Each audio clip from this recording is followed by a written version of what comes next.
Según parlamentario Arthur Dowers, para por hacer cambio de manejo de placa de país Aruba, gobierno Mr. Bin Parlamento. Pero hace saque como si fuera algo grande a pasa, siendo de un punto de vista de parlamentario Arthur Dowers, nada grande no sucede. O governo Mr. Bin Parlamento, se não quer esse certo cambio e gasta mais placa, é do momento de saque, não pode vir no Parlamento, mas uma finança, com um suportar a begroting e simplesmente apresentar o caso e não Jesus já que nem questão também for sowieso, que não tem discussão. Mas na escola para criar uma esfera com uma coisa grande a passa, nada particular não passa, então uma lei mais chiquito mesmo, um cambio mais chiquito. Para parlamentario Misha Raymond, la reunión de presupuesto supletorio estaba uno maratónico. Sin embargo, el presupuesto supletorio está cambiando el gobierno carjásico y placa con anta usa de manejo. Sin embargo, parlamentario Misha Raymond está enfocado en parte social, aunque el tratamiento de cambio del presupuesto supletorio no tiene nada a ver con eso. Mas enfocado riba parte social, mas enfocado também riba desarrollo de nós muchanang. Certa pergunta na Mahasi trata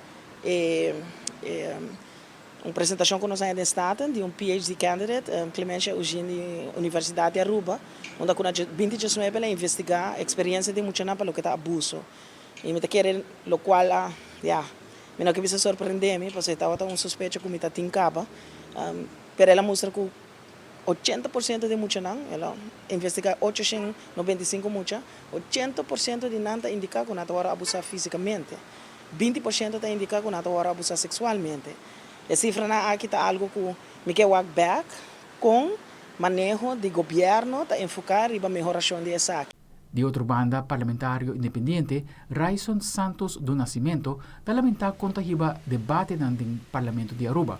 Da trata de vinco sequestro psicológico de cidadano para desviar de realidade que nos país tem uma administração séria.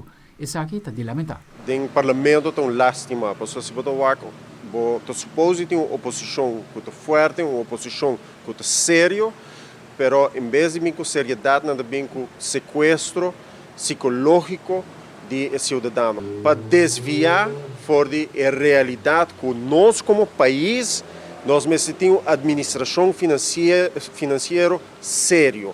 Esse aí é o bottom line. Se você vai trazer a AVP, Kiko é bottom line de sua mensagem para não worry com boa administração financeira. Siga trabalhando deve vai. Então, em vez de pensar com o qual o governo propondo para que o presupuesto supletório está bom, sua mensagem está não, mas bem roupa mais placa para toda coisa aqui. Então quem está pagando como cidadão.